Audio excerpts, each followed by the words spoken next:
Hey, it's Dave from Southgate Imaging. Today I'd like to chat about why you might want to consider volunteering at local concerts and festivals to help improve your photography skills. Let's chat about it.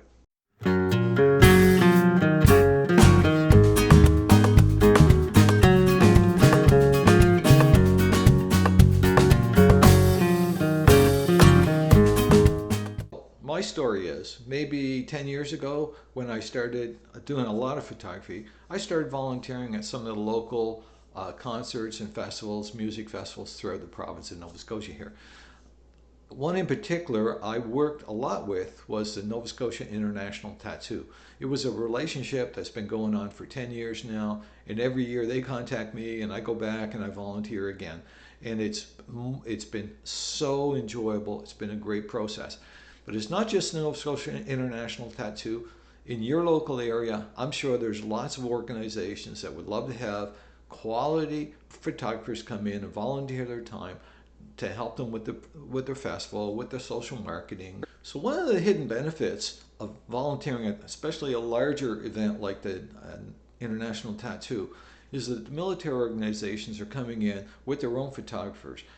So you're working shoulder to shoulder at these events with pros, with working pros that are more than happy to help you along and help you showcase your skills as well. So it's a very cooperative kind of situation, and it allows you to start working with working professionals. So when you do put yourself into a professional environment down the road, you're going to be used to how do I converse with these people? What are the expectations? How can they help me? How can I help them?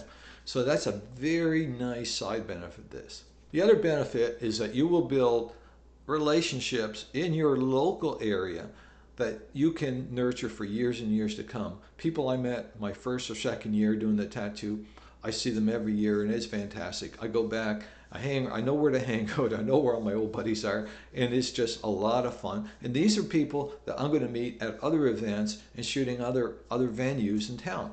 One of the beauties of shooting at these festivals is it's not particularly demanding on gear. You can kind of go and bring what you got and you'll probably make out just fine. Myself, I have a pair of Nikon Z6 mirrorless cameras, and I have a 24-70 on one and a 7200 another.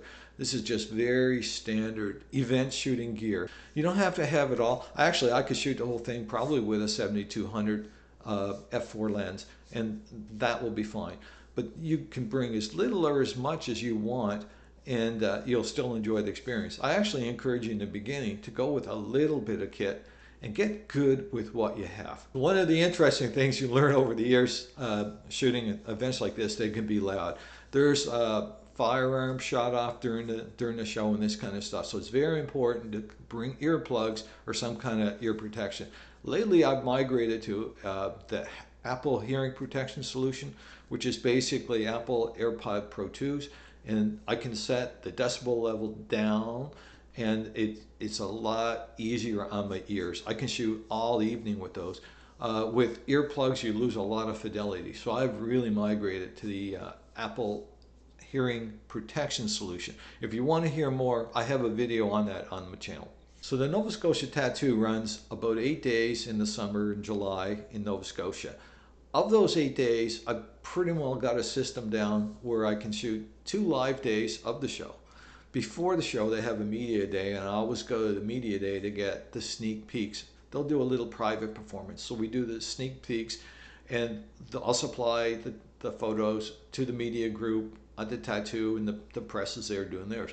So a nice benefit is you get used to working with the local press. You get to know how events like this will flow. That's really good. The other thing they'll ask you to do is group photos before or after a show, and I'm happy to do those. We've done them last year. It was for a British marching band, great bunch of guys. I'll have some of the photos above here to work with. Children's choir.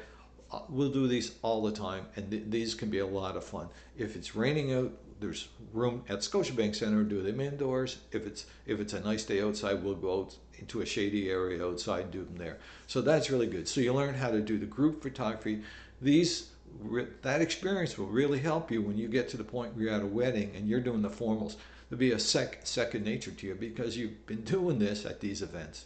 So on the screen now, you'll see the sitting outline for Scotiabank Centre. The main things to think about are you want to be facing the stage when you're selecting your locations.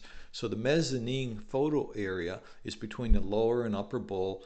It's an aisle that people walk around the whole theater in to get to their seats. So that at the far end near the VIP area there are some of the best, the prime shooting locations. Certainly the wide shots, that's where you're going to get them. Now you can go down the stage front, I have it labeled there, which is just around the boards of the arena. That is where you'll get, if you have accreditation, you can move along and get your nice tight shots of the performers at the low level. So that's really good there. The hidden gems in this place are below the risers. It's really the preparation area. It's another world where the performers from all the countries are there and working together to work on the show. So it's fascinating. To sum up, I encourage you to take advantage of some of these volunteer opportunities if you're just starting out with photography. Even if you're not just starting out, they're good experiences. So use them as a way to build your skills. Say maybe your video isn't as good as you'd like to be. It's a good chance to maybe work on some of the video they're going to use for social media. There's always something they're going to need. So these festivals are a very low stress way of building your skills. So don't forget that. That's a very important thing. And finally, the relationships that you build doing these events will go on for years. These aren't one and done things. These festivals go on, year after year after year, and they're great to be able to go in and get the experience. Anyway, I hope you enjoyed the video. Please remember to subscribe if you like my content. Comment. Would love to answer questions, and like, please. Anyway, I hope you enjoyed the content again. Have a great day.